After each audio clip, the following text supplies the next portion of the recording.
meeting, and James has pressed the button to ensure that this is being live streamed on the Council's YouTube channel. And hello to our 5 viewers at home. And I think this is as high as we get sometimes. So let's start with any declarations of interest. No? Seems everyone's happy with that. Any apologies for absence and substitutes? Yes, Chairman, we have apologies from Councillor Morrell, Councillor Tovell and Councillor Newstead, and the substitutes are Councillor Berry and Councillor Johnson. Thank you. And item 3, minutes of overview and scrutiny committee meeting held 14th of November 2023, which on page 6. Do we have any comments or concerns about those as they are stated in the minutes? No? Looks like everyone's happy with that. I'll accept that they are fine and a good record. Item 4, Chairman's announcements. First, I'd like to welcome Sinead to the front here. I do like Sinead's title, Strategy and Intelligence Manager. It sort of implies that our intelligence needs managing, but I know that it means something much more beyond that. But Sinead will be sort of shadowing Emma in these meetings to begin with the aim that she takes over this role from Emma and will be sitting as at the top of the table next to me. So welcome, Sinead. Hope you enjoy it. I'm sure it'll be thrilling, probably the highlight of your year. But we welcome you here, and it's nice to know that having spoken to you in the past, that you seem to be well versed in what's going on here. So thank you. Does the Vice Chairman have anything he wants to say? And occasionally his. No, I welcome Sam, of course, as well. I thought it was a barrier between himself and Emma. Now Emma asked for a wall, but that was inappropriate. And that was supposed to be between me and you. Oh right, okay. Item 5, public speaking. There's no public speaking. No public speaking. Okay, we move on to item number 6, the Cabinet reports. We've got lots of senior officers and heads of service and the like here tonight to answer lots of questions about this, so thank you all for being here. Who would like to kick us off with this? It says here lead officers are Darren and Corinne. Yeah. I'm assuming that's the right. Thank you. Thank you, Chairman. We are going to jointly deliver the Strategic Performance Risk and Finance Report for Q2 23-24. So the report gives an overview of the Council's Q2 position for strategic performance, risk and finance. And I'm just going to highlight a few key points on the finance report before handing over to Corinne to present the strategic performance and risk elements. So the main thing to mention is that at the end of September, the Council were facing a number of inflationary and demand pressures, and which overall has led to a total cost pressure of £575,000 on the cost of core services. And across the various departments and directorates, actions can be taken throughout the rest of the financial year to try and reduce the overall effect of the cost pressures. The overall outcome figure is improved by the fact that we are receiving a significantly improved investment income based on what was forecast at the beginning of the year, mainly due to the fact we've got higher cash balances as our capital programme expenditure, which would absorb most of those additional costs, hasn't been as we'd have expected it to be against budget at this time. So we've had more cash to invest, and investment has been particularly good because higher interest rates are affecting us across the board at the moment. So we've spent 7.452 million on capital schemes up to the end of September, and the forecast is to spend approximately 11.5 million on the capital programme by the end of the year. There's further areas in the report that detail certain key variances for the revenue budgets, and there's further detail in the appendix. Happy to take any questions on the finance element. Press a button, 2 at once and say, anybody who would like to ask anything at this point? Okay, that seems like you've explained your element very well. Thank you very much. Corinne. Thank you, Chair. So, like Darren has said, the report also outlines Q2 performance and risk at the position of that at the end of September. So you can see a quick summary of overall performance where we have 18 green indicators, so exceeding the target, at or exceeding the target. We have 6 amber and 2 red as a summary. So we continue to perform well in a number of those key performance indicators. For example, our collection of business rates continues to perform well. We have low levels of short-term sickness, and you can also see a range of planning measures related to decisions within statutory timescales continue to perform well against their targets.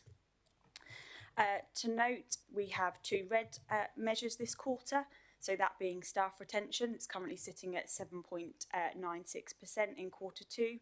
That is currently set to miss the end of year target should we continue on that trajectory. However, you'll see detail in the report that outlines a range of interventions that are currently in place to bring that measure back on track by the end of the year. And they relate to onboarding, support, career development and manager training. I guess just to note on the staff retention and turnover figure, there is a national issue with a tight labour market and retention rates, and we believe that is having a significant influence on this indicator. In addition to that, the second red measure is consolidated demand on housing. Again, the detail is in the report, but just to note, we're seeing an increase in the demand for support against the backdrop of housing availability, and that again is impacting the performance on this measure. So on to the risk summary. Not too much to highlight in the risk register in terms of changes this quarter. There have been no significant increases on risk scores or decreases for me to highlight, and no new risks added to the risk register. You will see on page 66 of the report that there have been 2 changes to some of the risk mitigations on 2 of those measures, and one of them relating to cyber security and the other one relating to housing and housing demand and availability. So I'll pause there for questions. Thank you, Chair. Thank you. Has anybody got anything they'd like to ask at this point? Fred. Thank you, Chairman. It's just around, we're talking about housing demand, and I know obviously there's big risks there, and earlier on in the paper it says about the temporary accommodation expected to exceed budget by 173,000. We've bought some new houses, we've got them online now. I mean, will that look to rectify that in the long run? Will that actually make an impact, or are we not expecting it to make an impact? Are we looking for more to actually ensure that is the case? And can I just have one other thing? We were talking about vacant retail space as well later on here. Now, vacant retail space is greater than it was, but obviously people's habits have changed since COVID. So are we looking at a realistic target? I suppose that's what I'm going to ask. Are we looking at realistic targets or not? Has the world moved on a lot online generally? And are we looking at we're looking at the high street, or should we be looking at the high street in a different way? Thank you. So I will hand over to the officers of the respective areas to answer those questions for you. So Mike, if you want, Mike or Richard, if you want to come in on the first, and then George on the second. Thank you very much, Councillor Wymar. It's having an immediate effect. So the expenditure that we're seeing where it's going to go over budget is pretty much where we're at now, because Deering Road is full, pretty much to the brim. We're starting to see significant, the budget's not getting any worse. We've still got more people than we have in Deering Road, Harvey Court, therefore it's causing a cost on bed and breakfast. However, the income in which we're receiving from Harvey Court is offsetting any additional revenue costs, so it's basically plateauing as we anticipated within the business case.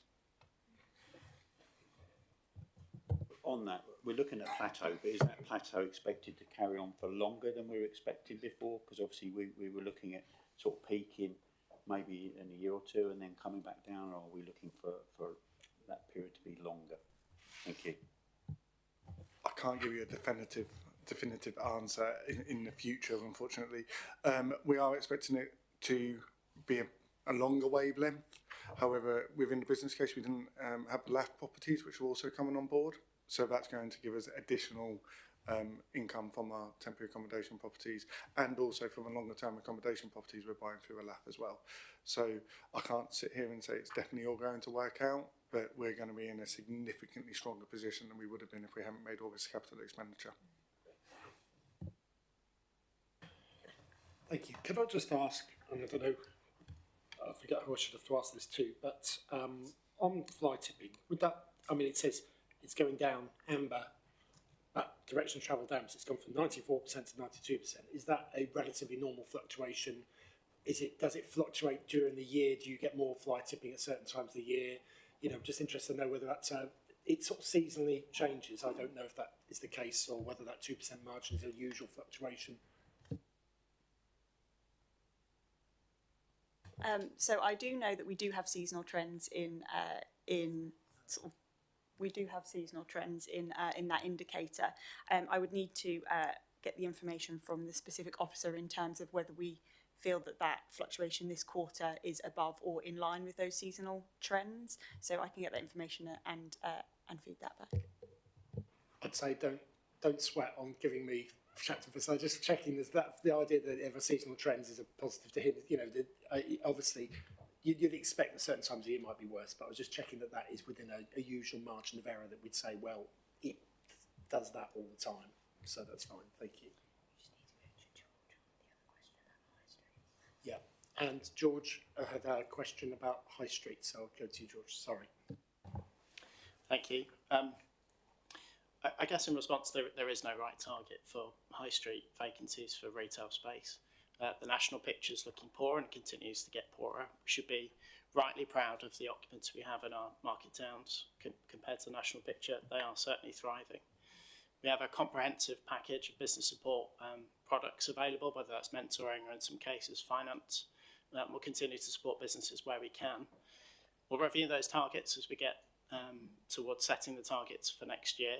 But I think the right thing to do is to continue to have those stretch targets, ignoring the national picture, but continue to focus on supporting those businesses. Thank you. We've got all the directors and assistant directors, so I call them heads of service earlier. I know we have different titles, but if anybody's got any questions relating to any of these points on here, now is the time to ask. Thank you, Jonathan.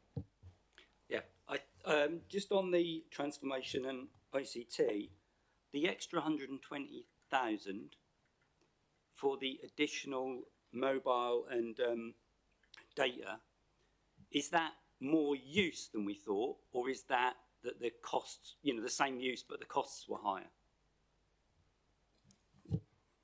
Yeah, so just to clarify, the 110,000 variation that you see there isn't in total just on high usage for data and mobile phone spend. That's an element of the variance there. But yes, it is higher usage than what we had budgeted for. Going forward this year, we have currently got a project in train which is looking at how we reduce them costs. So some of it through looking at our contracts and squeezing value for money out of those contracts. So we have got a review project that's currently in train at the moment, of which we are anticipated to make some savings to bring that spend back down in line with the budget. Thank you. Just coming back on that, you said 110 there. On page 15 it does say 120, but on page 29 it does say 110. I know it's only a 10,000 out, but I'd pick the right one and keep on both. Yeah, thank you. We'll make sure we get that amended before it heads to Cabinet. Peter. A number of questions, if I may. Firstly, if we go back to page 15, if we may, is that possible? Can you explain to me, somebody, why we had to transfer from waste reserve 400,000 to cover expenditure which we knew we were going to have to cover? That's the first question.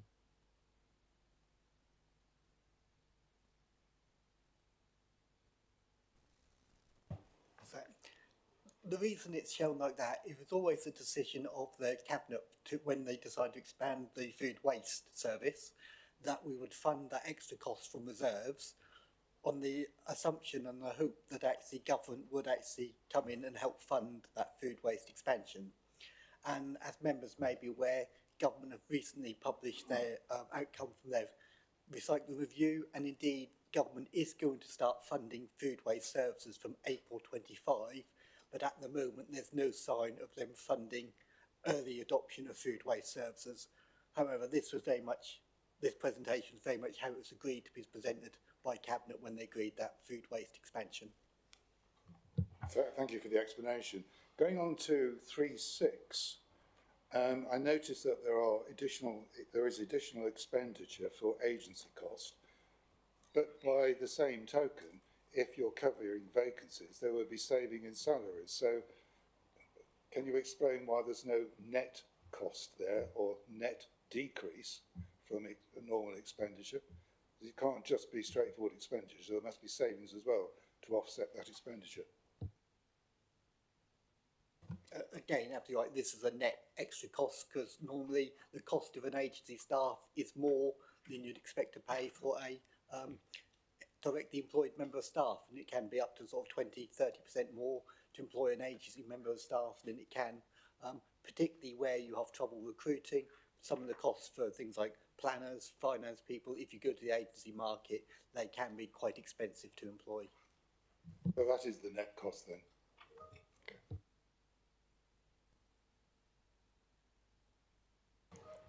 Can I just ask one thing that it seems almost like more point rather than a question, but the when we have like the number of residents accessing support via the help hub, and it shows of course direction of travel down because more and more people are being helped, it could also be argued that it's positive because more and more people are being helped, but it gets marked as amber and the direction of travel is down.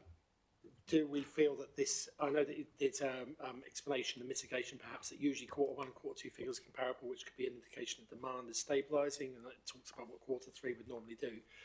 But do we think that the message is getting out about the help hub being there in a way that it probably wasn't before? And I know the ongoing economics and the whole situation in the country might mean more people are requiring help, but could we be victims of our own success there? The reason we put it as amber, because we just don't know where we're going with this trend at the moment. You know, is it the fact that you're right, is that message getting out and we're helping more people? Is it because more people are burying their head in the sand and not coming forward? Is there seasonal trends there? So I'm not convinced we're on top of where we need to be in terms of demand at the moment, and I don't know whether I'm convinced that we've established where that demand is going to go up, down or stabilise. So that's why I wanted to keep it amber. So there's work to do, which I want to do over the course of the winter to really drill down into that whole cost of living and housing world, just to see where that demand may be in the future. So I didn't want to put it as green because I'm not convinced it should be green at the moment. I think there's a lot of work to do to really understand where we're going with that. Thank you, Chair.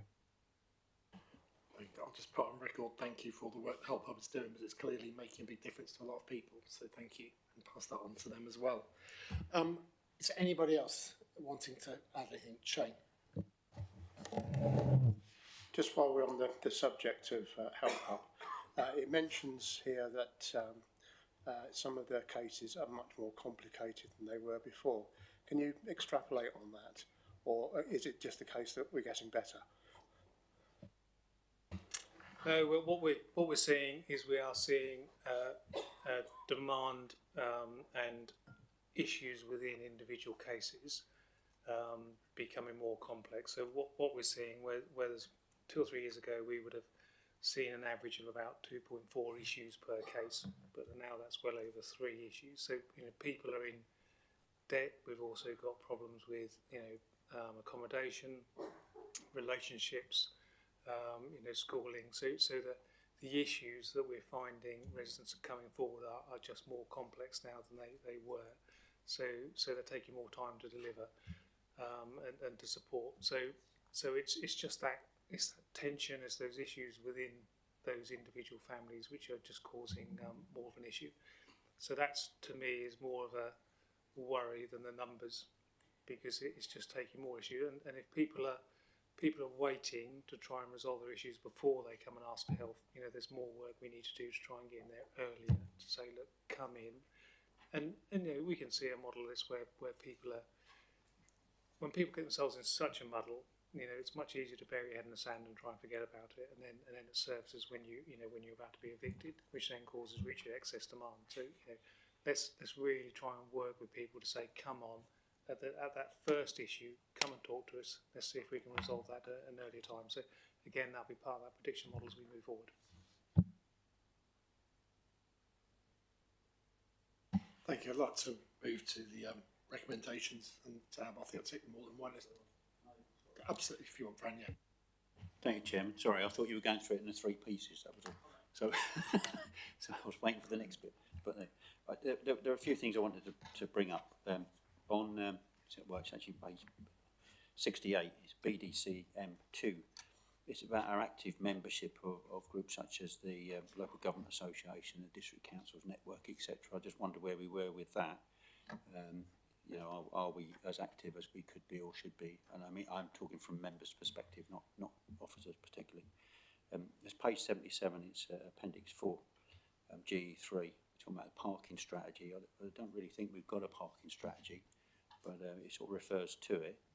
And also on page 82, SI 19, referred to retrofitting of 85 homes per year.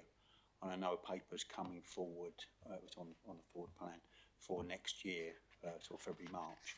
So I don't know how much detail there is to this currently. Is there any detail, or is there any detail that can be shared with us around the retrofitting? I just thought it was quite important, really. And the last thing was actually on page 108, it's I4. It's around a 4-year strategic plan for the two councils. And I just wondered who has been involved with that, because I'm guessing the leaders of both councils, but I don't know if anyone else has been involved outside of that. Certainly, I thought it would be useful if all the leaders from the two councils were involved to try to get a better plan, perhaps, but I've no knowledge of that. So I just wondered if anyone could illuminate me. Thank you.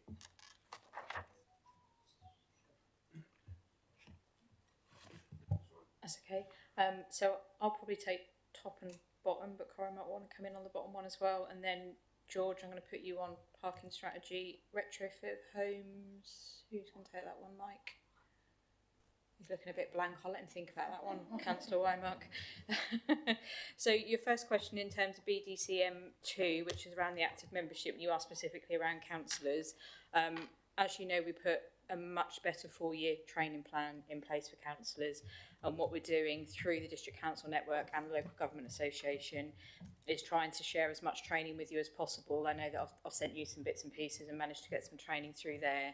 So whilst we're putting things on internally, we're much more acutely aware of stuff that we can get through the likes of the LGA, because I think what that then gives you as members is actually a wider cohort to kind of share and network with as well. So that's something that we'll keep kind of pushing through, and we're going to kind of find a smoother way to share that with you in some way, whether it's through the mod.gov app in a kind of a library of bits and pieces. We're going to look to roll that out for you, so hopefully use that a little bit more.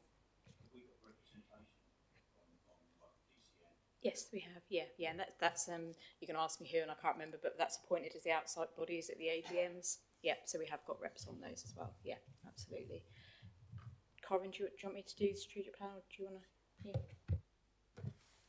So on the strategic plan, we are currently looking at the process of developing that strategic plan in terms of how we communicate that and make sure that members are involved and engaged in terms of the priorities, and therefore some of the initiatives that fall out of that around delivery planning. So I believe there will be some engagement with members when we know what those timescales look like, and the format of that I'm sure they will be shared with members. Thank you. So just to add to that, obviously, you know, through the overview and scrutiny workshop, I know we discussed, we kind of had the one half of it, we had the budget. When we're kind of setting a 4-year strategic plan, and I think it's recognising as well, we've got a new administration, you know, things are new, so it's not just a kind of a roll on of a previous plan, it is a real kind of fresh look at that. So we're looking at it as part of the coalition partnership, what that looks like, and then we'll then look at it, as we always do, involving members in the setting of that, so that then that will come through in February with the budget, with the council tax, with the delivery plan in the normal way. But it's looking at when we can make sure that you get that input into that, so that it's not seen as a so don't worry, we are aware of that, Councillor Wymark. Was it George right at the back? Yep. Thanks. So car parking strategy, we've not brought forward a formal strategy, but we're doing it in different parts. So very recently we brought a paper forward requesting some funding for capital expenditure in one of the car parks to resurface and improve the condition of that facility. We are working on a policy, which has been a commitment made to bring that back as quickly as practically possible. Officers have worked on that policy and will be presenting it to Cabinet in the new year. Thank you.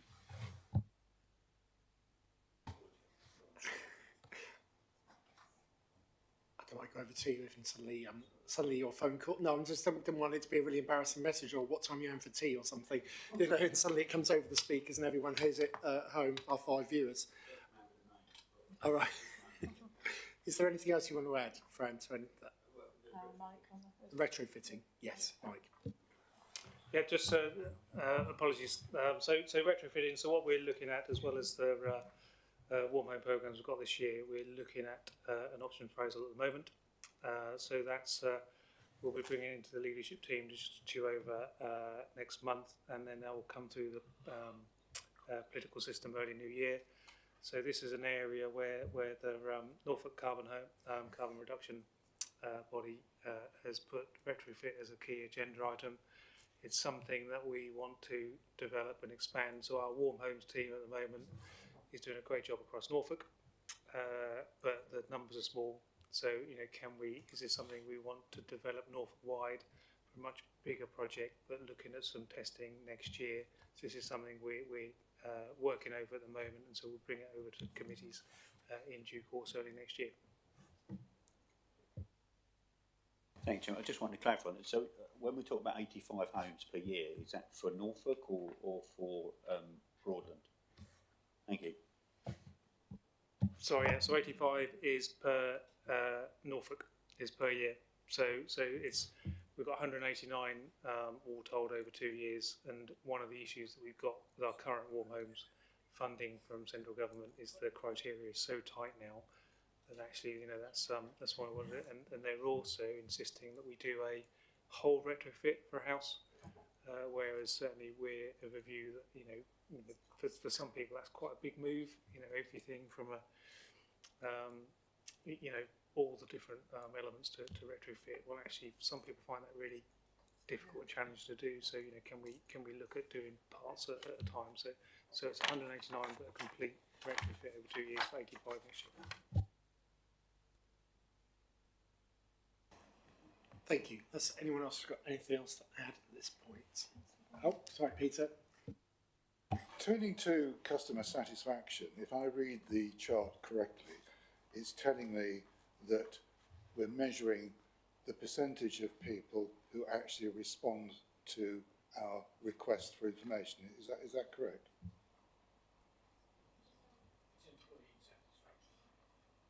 No, customer satisfaction I'm talking about. The percentages. Sorry, if you can just tell me what page number you're looking at, sorry.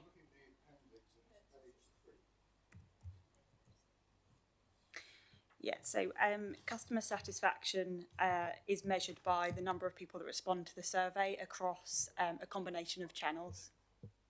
What I wanted to know is, what are we doing with that data? I mean, are we finding out how many people are actually satisfied with the service? Because all we're measuring at the moment is how many people are actually bothered to respond. But what is most interesting is what they actually say when they do respond. So is there that data anywhere? I couldn't find it.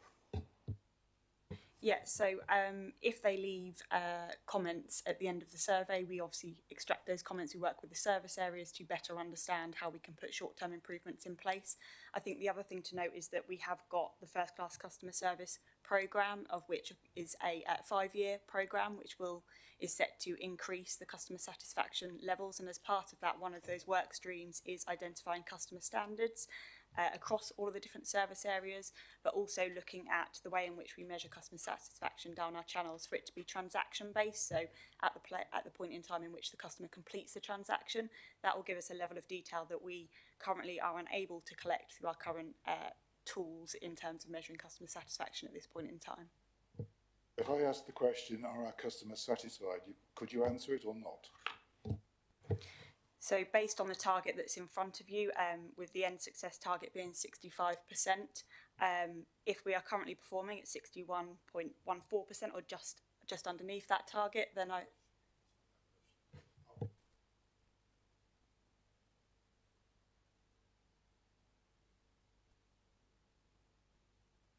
So I guess we can only measure the satisfaction of those customers that are willing to respond to the tools and the way in which we measure it. So of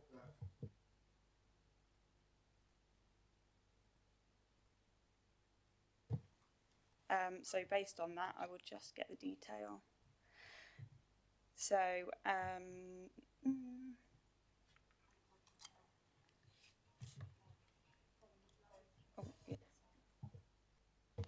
So what we're saying is that we had 603 customers out of the 1,143 who gave us a rating of satisfied.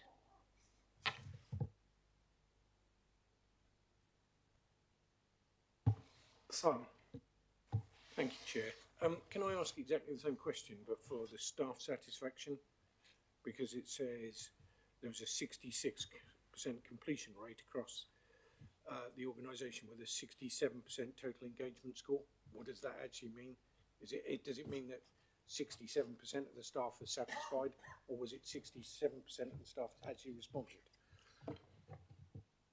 It actually means both. We just happen to have the same, really frequently, the same results. So 60%, I know, I'm getting good at this, 67% responded from the organisation and 67% were satisfied. It just happened to be the same one. I'm glad you asked the question though, because we're currently in the middle of the next round of the staff satisfaction survey, so that is out at the moment. So it's kind of the next step from this one. So that closes at the end of December. We've kept it open for 2 months this time round to try and get a wider response back from people. And the response rates are much more encouraging as well this time round, which is good. And at our satellite stations at the depot and leisure centres, we've done paper copies for staff so that it's much more accessible for them. So I look forward to being able to finally update that measure that's been there for a couple of years. Can I just, so 2/3 staff satisfaction seems quite low. I mean, I don't know what everybody else thinks. You know, you've got a third of your staff who aren't happy. I could counter that with I've got 2/3 that are happy. I'm getting good at this, Councillor Baldwin. No, I absolutely take on board what you said. This was done, as I said, 2 years ago. There was kind of a you said we did, and this is now looking at actually how have we moved on. Some of the questions we've slightly rephrased, but they're all kind of pivot back to the same questions, so we can really show trajectory across those. So some will be in relation to the organisation as a whole, some to how the employee feels, some about how they feel about the management team, etc., etc. So this was kind of our baseline, and I think that the proof in the pudding will be where it ends up this time round. Jonathan was first. I was just going to say, this survey is obviously, was there anything relating to them being obviously in the Horizon building, obviously, because this will be, the last one was obviously done before that was talking about the move. Now they've moved, so obviously that to get the satisfaction from them to know what they feel about the new building. So we did, you're right, Councillor Emsall, we added a section at the end around kind of the move to the Horizon, how do staff feel and what does that now look like? So that is a kind of a new element to it, but that was asked, yeah. Caroline. That's a quick question. Are these anonymous, these surveys? Yeah, so the way, there's a company called 10 Space that run that for us. They send the emails out to all of the staff and the staff fill that in. They collate all of that for us. What we've done is we share the information at a level whereby you can't identify who it is. So predominantly each assistant director will get their results, and then obviously we'll upscale that. And then for the paper copies, we've worked with the trade unions, and they've got one of our election ballot boxes to pop them in there so that they're anonymous as well. Okay, I'm aware we've got a lot of our directors and assistant directors waiting just in case they're asked, and actually as soon as we go to the vote, some of them will be able to go. And I don't want to rush us on just that basis alone, but I think we should now look at the recommendations, which I would like to take in one go, if that's okay, if anyone's got an objection to that. Thank you. So I would recommend that we vote on the recommendations listed 1 to 4 on the papers. All those in favour? That's unanimous, Chairman. Thank you very much. Thank you everybody who's turned up, even if you haven't had a chance or been asked to speak. We appreciate you giving us your time. Okay, we move on to item number 8, Council Tax Assistance Scheme 2024-25. Lead Officer Richard Dunsire.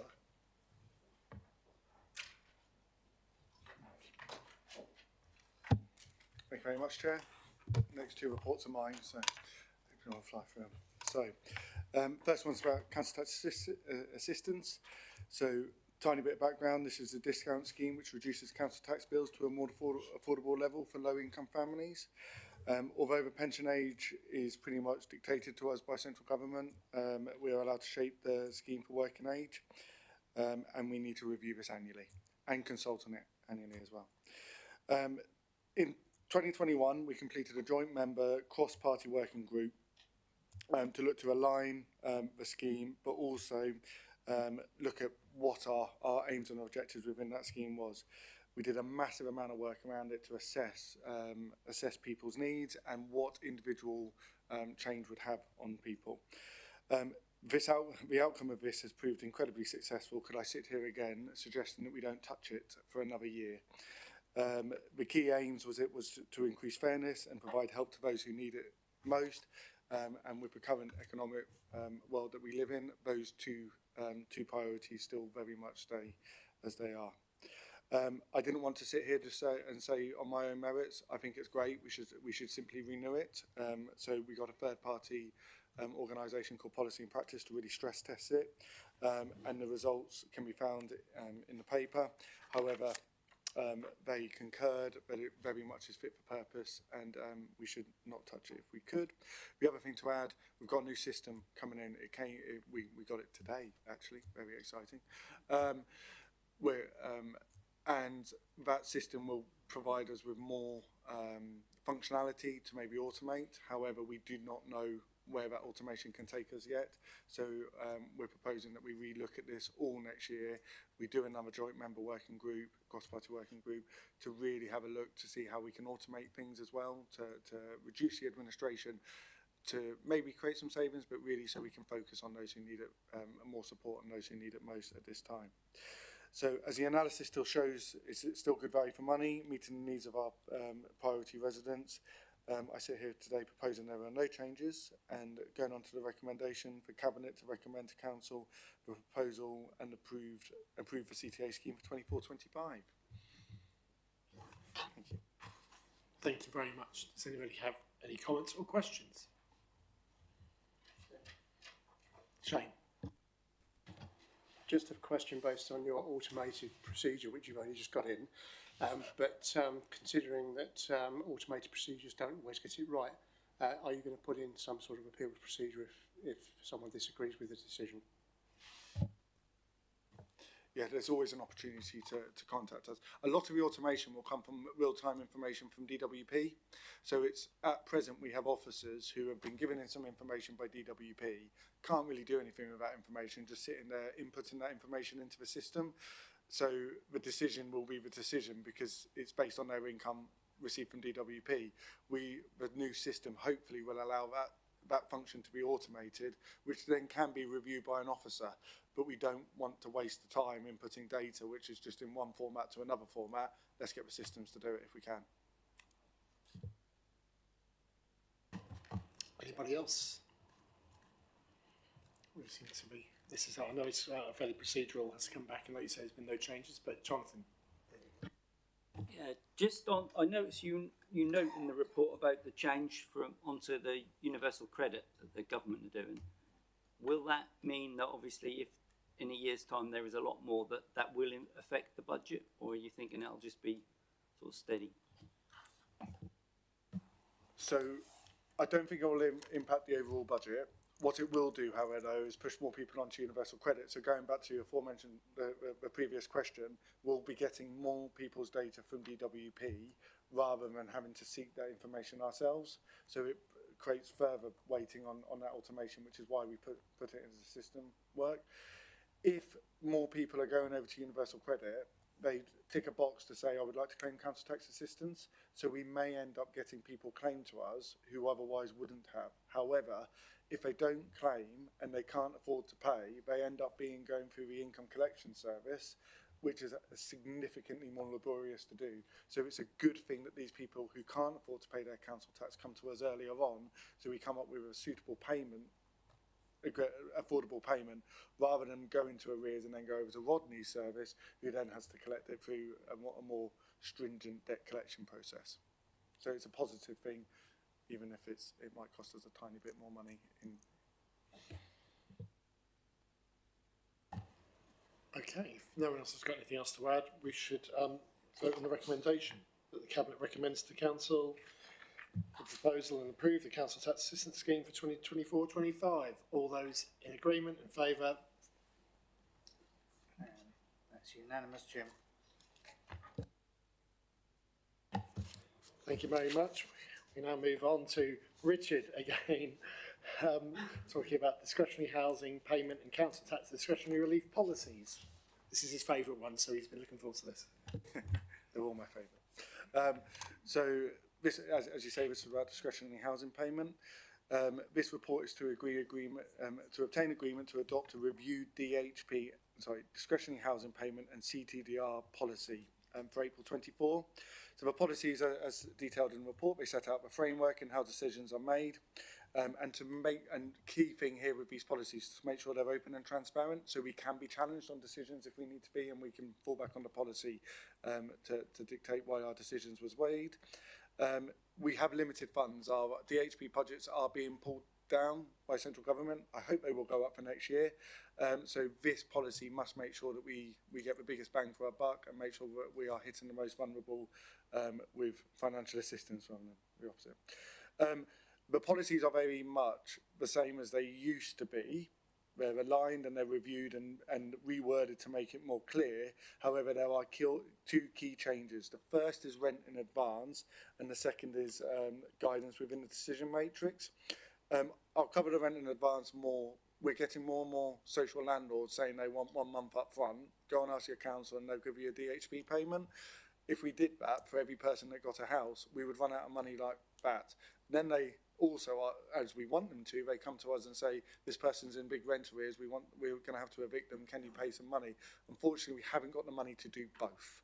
We can do one or the other. And the problem is it wasn't in a policy for the reasons we will pay rent in advance, so we needed to make sure it's detailed in the policy, so then if we ever get challenged, we can say what our decisions are. I think CTR,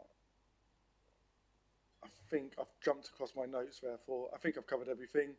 So recommendation is Cabinet recommends to Council the approval of a reviewed DHP and CTR policy for completion and implementation in April 2024. Thank you. Thank you. Does anybody have anything to ask about that? Okay.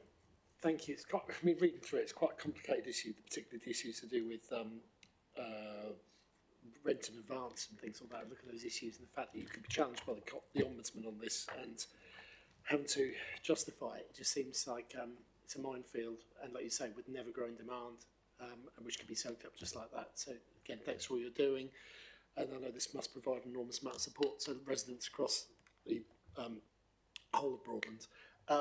We'll move to the vote on the recommendations. All those in favour of the recommendation? And that's That's unanimous, Chairman. Wonderful. Thank you ever so much. Thank you for your reports.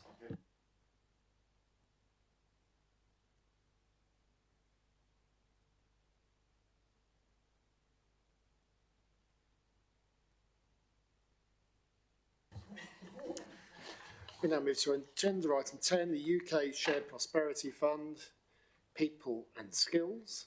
Lead Officer Deborah Bailey-Murden, and invite you to talk on this. Thank you. Okay, thank you. When the council's investment plan was submitted last summer and it was approved by DLUC, we only included very high-level information about the opportunities for the people and skills interventions because it was so far in advance. At the time, we were only allowed to spend the funds in year 3 of the programme, which would commence April next year. This rule has now changed and we can start activities sooner rather than waiting till April. So the paper in front of you outlines the proposals for 3 key work streams.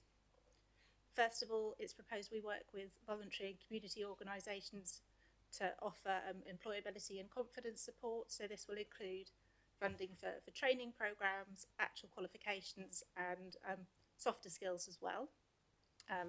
Secondly, it's proposed we worked with Apprenticeships Norfolk to offer grants to small businesses to take on apprentices, reducing the barriers and increasing the chances of retention. We're proposing offering grants for training and mentoring for the business themselves, as well as grants that would go through to the apprentice to cover equipment and travel costs as necessary. And the final project is for the longer term ambition of ensuring the workforce is able to meet future demand, connecting education providers with local industry. Happy to answer any questions. Thank you. Does anybody have anything they'd like to ask? Fran. Thank you, Chairman. It was just around the green apprenticeships. I mean, it's very broad. So can you just give us any idea of how broad or how narrow that will be? Because obviously it could be, well, could go on and on forever in many ways. Thank you. So I don't know all the details of apprenticeships, but there are something called dark green apprenticeships, and they are apprenticeships specifically focused on things like installing heat pumps and renewable technologies. So they're covered by that, and those are the ones that we will be focusing on where possible.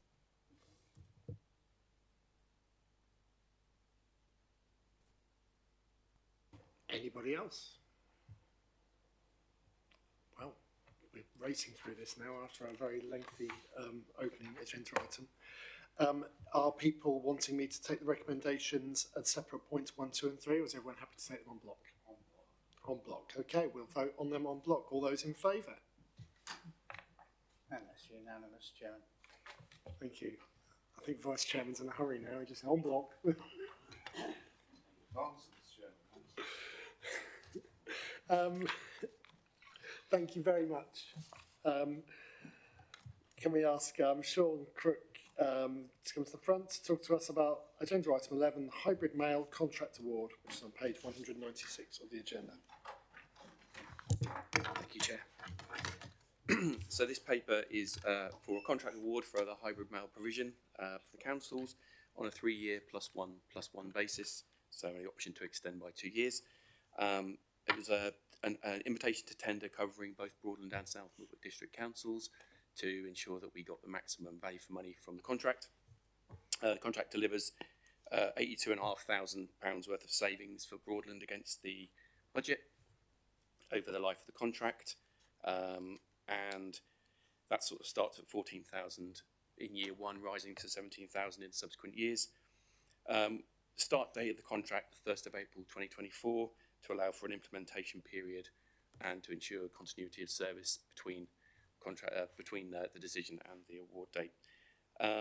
Happy to take any questions, Chair.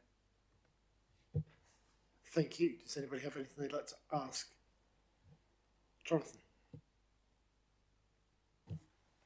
Is this for the council tax bills as well? Because obviously that I think some of them I think I get mine now on an email and then I just print it off myself if I want to. But is this to do with that as well? Thank you. It will include the annual billing runs for council tax and revenue and benefits from year 2 of this contract, but it doesn't impact what we already do as an electronic bill. So electronic bills will continue to be fully electronic bills. These are the ones where customers have them still sent out as paper. So yeah. I'm sure we all welcome the savings.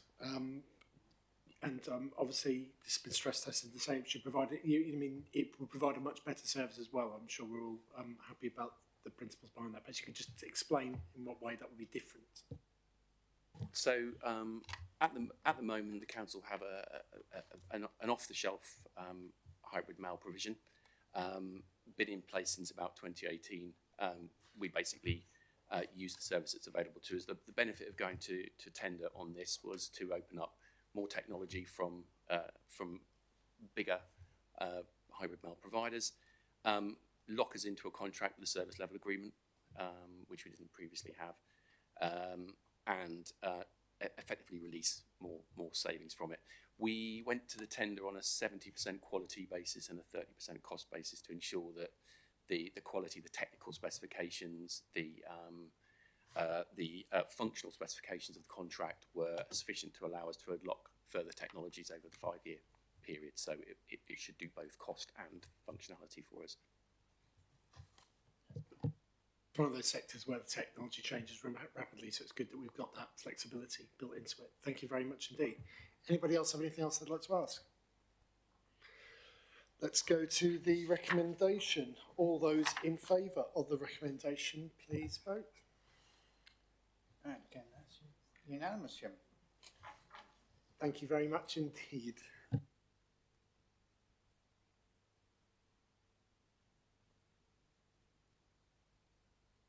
That's it. Thank you ever so much. I thought initially after the first agenda item it was going to be a long one, and then we raced through the rest. Thank you very much for everybody's contributions tonight. Have a good evening.